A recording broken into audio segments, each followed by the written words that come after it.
Hi guys, very quick video. Growing up as a Jehovah's Witness is a feeling of entitlement and privilege.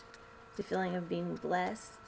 It's a feeling that you're special, that these other poor people, these schmucks out here are not going to make it unless you bestow your knowledge and your love upon them and they come around to your way of thinking. There is a built-in terror of losing the religion, losing the friends, losing all of your family. If anybody has seen my cupcake story video, you understand the swift and,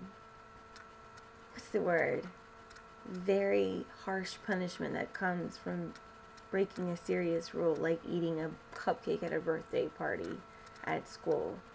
And so, there is a terror of losing. I had nightmares about Armageddon. I was so scared that I was going to get killed at Armageddon. And frankly, to be honest, I'm still a little scared of that. Haven't gotten over a lot of these things. I do appreciate that while I was a teenager, I stayed out of trouble. I didn't have any sex whatsoever. So I didn't have any concern about a disease or pregnancy. I never smoked a cigarette. I never smoked a joint. I did start drinking at kind of an early age because my parents allowed it. And when I was 4, I got a sip of Daddy's beer whenever I wanted it. And by the time I was 16, my mom would buy wine coolers for me. So, yeah, the drinking, that was allowed. But everything else, all the other things that could have really hurt me. I could have gotten pregnant. I could have gotten a sexually transmitted disease. I avoided all of that. And I had friends that were very jealous of me for having avoided all that. But there were adverse effects to such protection. So I still don't really even know what's right. I wish there was some sort of balance. The adverse effects were the rebound. Oh my God, look, I got pink and silver stuff in my hair because I missed out in some ways on just being a kid and just being expressive and being silly and being playful. I mean, some of you may think this looks ridiculous, but I don't care because it just makes me laugh. I won't keep these in all day. I'm just playing around. It's not, like I said, it's not like I tattooed my eyeball. That's some permanent thing. These clip right in and clip right out, so it's really not a big deal. See, look, I clipped a knot in between and I'm inserting this. I went to food rehab first. I wanted to mention that because I did have anorexia flare up.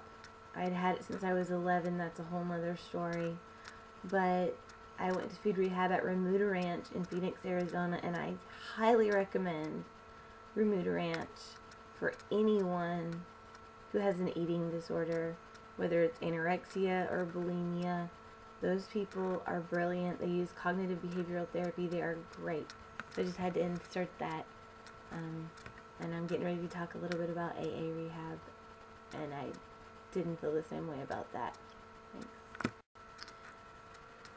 I went to rehab. Those of you who have seen my AA video know how I feel about AA and NA. I feel that it is a wacky cult, and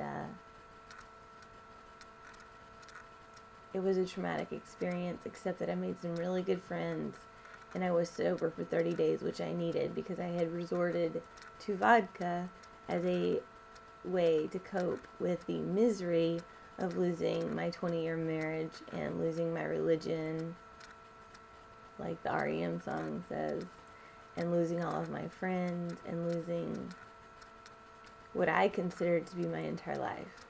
So it was a break from reality, and for that I am grateful. I really am. And they had some good classes on anger management, which I didn't think I was angry, but I found that I was a little angry. And it wasn't all bad. Just in general, I felt the program was not that great. Don't do 12 steps. If you can, go somewhere that uses cognitive behavioral therapy or other types of therapies, without the 12-step program, because that 12-step program thing is totally religious. It's, in my opinion, another wacky cult, and I know some people will hate me for saying this, but in my opinion, it is a wacky cult where you are indoctrinated to believe you are powerless and that you can't do anything without AA or die. That's what they say. And it's absurd, because I checked myself in. Was I qualified as a doctor to say that I had an alcohol dependency problem? No. Did my doctor send me there? No. Did the court order me to go there? No. I went on my own because I needed a freaking break from the craziness that had become my life. And I'm so glad I did. My mom and my best friend Alex, who now cannot speak to me, helped me get in there. Even my ex-husband was very sweet. He flew out there with me so I wouldn't have to fly on a plane by myself. I mean, I have so many people that love me. And that's another good thing about this religion. It's just that the cult mentality is I believe more than I can handle. Today, I'm in the middle of a divorce. I've been living with my mother for the past, I don't know, 5 months. I'm moving out in 2 days into my own brand new apartment. I'm super, super excited. Not because I want to leave my mom, because my mom has been absolutely wonderful, but I just need my own place. I need my own space, and I need to grow up and feel like an adult that can, you know, take care of her life a little bit more than I have been. I don't go to the Kingdom Hall anymore. Not only did I lose all my friends, I lost my family. I lost my brother, who was very dear to me.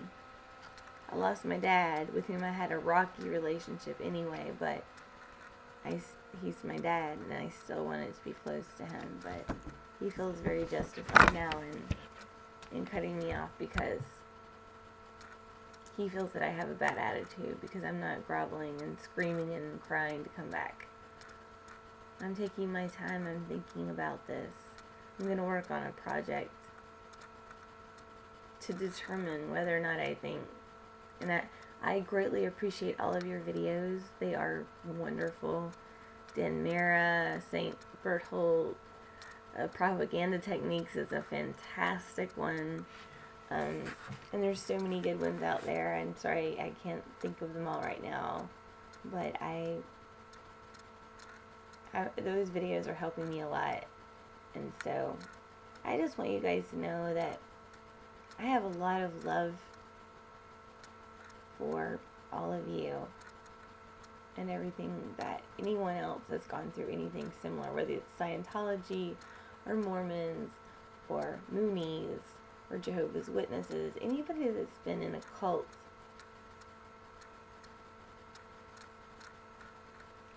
My heart goes out to you, and I feel like I've started the process of escaping, but I don't feel like it's something that happens overnight.